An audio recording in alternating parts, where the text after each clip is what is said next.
স্বাগতম সবাইকে wise point একাডেমিতে।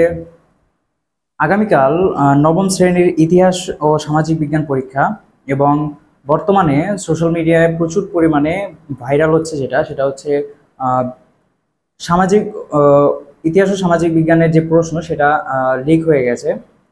তো আমরা তো জানি না এটা আদৌ বাস্তব কিনা বা এটার সত্যতা কতটুকু আছে। তবুও আমাদের স্টুডেন্টরা আমাদেরকে বলতেছে এর একটা সমাধান বের করতে, তাই আমরা এর সমাধান নিয়ে আপনাদের সামনে চলে আসলাম।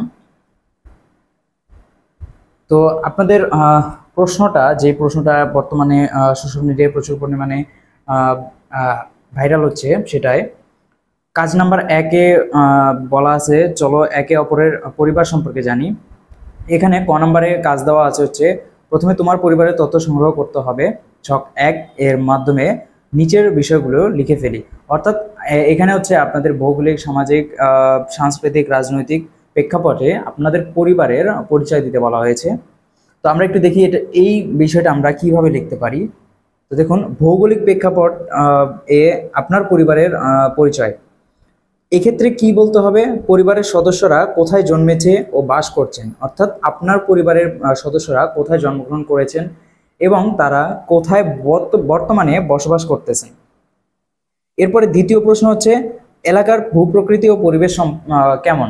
অর্থাৎ এই ভৌগোলিক প্রেক্ষাপট লিখতে হলে, আপনার পরিবারের ভৌগোলিক প্রেক্ষাপট লিখতে হলে আপনি যেই এলাকাতে আছেন সেই এলাকার ভূপ্রকৃতি এবং পরিবেশ কেমন, অর্থাৎ এর আশেপাশে গাছপালা, বিদ্যালয়, তারপরে এর আশেপাশে যা কিছু রয়েছে সে সম্পর্কে লিখতে হবে এখানে। এবং ভূপ্রকৃতি, এর মাটি, এর নদী, পানি, এই সব সম্পর্কে লিখতে হবে। এরপর হচ্ছে সামাজিক প্রেক্ষাপট। সামাজিক প্রেক্ষাপট এটাতে আমরা কি লিখতে পারি, এটাতে লিখতে হবে হচ্ছে পরিবারের সদস্যদের সামাজিক অবস্থান এবং পেশা কি। অর্থাৎ আপনাদের পরিবার বা আপনাদের পরিবারের মানুষজন কোন অবস্থানে অবস্থান করতেছে এবং তাদের প্রত্যেকের পেশা আলাদা আলাদাভাবে কি, কেউ ডাক্তার হয়, কেউ ইঞ্জিনিয়ার। তো এই জায়গায় হচ্ছে আপনাদের পরিবারের অবস্থান এবং আপনাদের পরিবারের পেশাটা এখানে লিখে দেবেন। এরপর আরেকটা প্রশ্নের উত্তর এখানে দিতে হবে, সেটা হচ্ছে কি, সামাজিক মূল্যবোধ ও আচরণের ধরন কেমন। অর্থাৎ আপনারা যে সমাজে বসবাস করতেছেন সেই সমাজে আমাদের কিছু নির্দিষ্ট মূল্যবোধ রয়েছে, মানুষকে সাহায্য করা, মানুষকে সম্মান দেখানো, মানুষের সাথে ভালো ব্যবহার করা, এগুলোকে আমাদের মূল্যবোধ, যেটা কিন্তু আমরা অনেক ছোট থেকে বড় হওয়া পর্যন্ত শিখে আসছি। তো এই মূল্যবোধগুলো এবং আচার আচরণগুলো যেগুলো আমাদের পরিবার পালন করে বা আপনাদের পরিবার যেগুলো পালন করে তা এখানে তুলে ধরতে হবে। এরপর সাংস্কৃতিক প্রেক্ষাপট। সাংস্কৃতিক প্রেক্ষাপটে কোন কোন প্রশ্নগুলোর উত্তর আমরা লিখলে একটা ভালো মার্কস পেতে পারি সেটা দেখেন, পরিবারের সদস্যরা কোন কোন সংস্কৃতি, ভাষা ও ঐতিহ্য মেনে চলে। অর্থাৎ আমরা কিন্তু সকলে যারা বাংলাদেশে বসবাস করি এবং আমরা সকলে কিন্তু হচ্ছে বাঙালি এবং আমরা বাংলার যে সংস্কৃতিগুলো রয়েছে সেগুলোকে অনুসরণ করি এখানে। এরপর হচ্ছে ভাষা। ভাষা হচ্ছে আমাদের ভাষা বাংলা, আমরা বাংলা ভাষায় কথা বলি। এরপর হচ্ছে ঐতিহ্য। আমাদের ঐতিহ্য কি, আমাদের ঐতিহ্য বাংলার যে ঐতিহ্য রয়েছে, পয়লা বৈশাখের বিভিন্ন অনুষ্ঠান, এরপর হচ্ছে আমাদের স্বাধীনতা দিবস, এগুলো কি আমাদের ঐতিহ্য। তো আপনার পরিবার কোন কোন ঐতিহ্য, কোন কোন ভাষা, কোন সংস্কৃতিগুলো পালন করে, নিয়ম মেনে চলে, তা এখানে লিখতে হবে। এরপর কোন উৎসব বা অনুষ্ঠানগুলি পরিবারের গুরুত্বপূর্ণ। অর্থাৎ আপনার পরিবার কোন কোন উৎসবগুলো গুরুত্ব সহকারে পালন করে। অনেকেই দেখবেন আমাদের ধর্ম অনুসারে কিন্তু আলাদা আলাদা উৎসব আমরা পালন করে থাকি। যারা মুসলমান তারা মুসলমানদের ধর্ম পালন করি, আবার যারা হিন্দু তারা হিন্দু ধর্মের যে অনুষ্ঠানগুলো রয়েছে সেগুলো পালন করি। এছাড়াও কিছু কিছু অনুষ্ঠান কিন্তু রয়েছে যেগুলো আমরা সকলে পালন করি, যেমন আমরা বাংলা জাতি হিসেবে পহেলা বৈশাখ পালন করি, যেটা আমরা সকলে একসাথে পালন করি।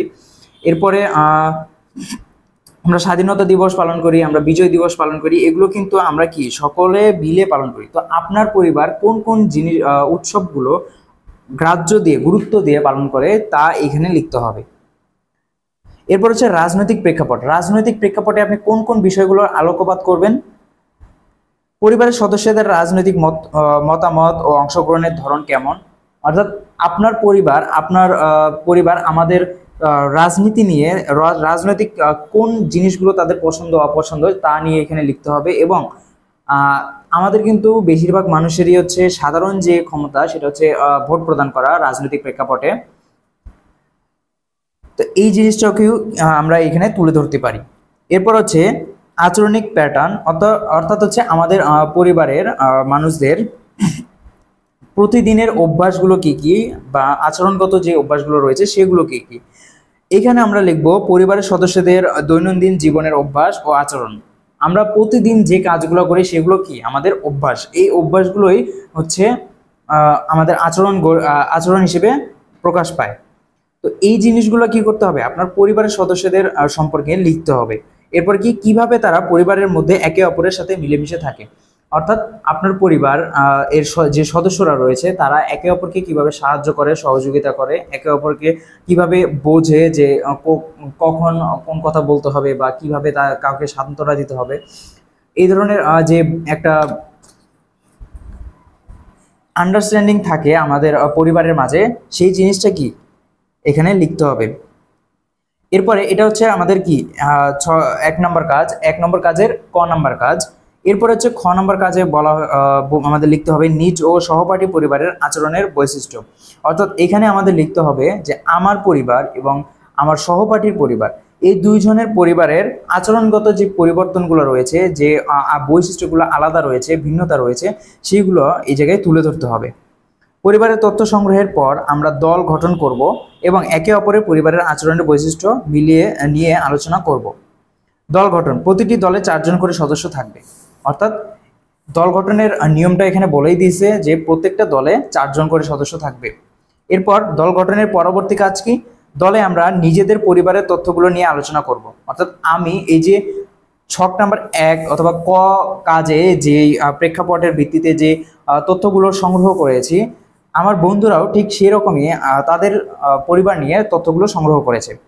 তো সেই তথ্যগুলো কি করতে হবে, তাদের সাথে এবং আমার সাথে মিলিয়ে দেখতে হবে যে তাদের পারিবারিক এবং আমার পারিবারিক আচরণের মিল এবং অমিলগুলো কি কি রয়েছে, পরিবারের বিভিন্ন প্রেক্ষাপটের প্রতিফলিত আচরণিক প্যাটার্ন, অর্থাৎ কোন কোন ক্ষেত্রে আমরা আমার পরিবার এবং আমার বন্ধুদের পরিবার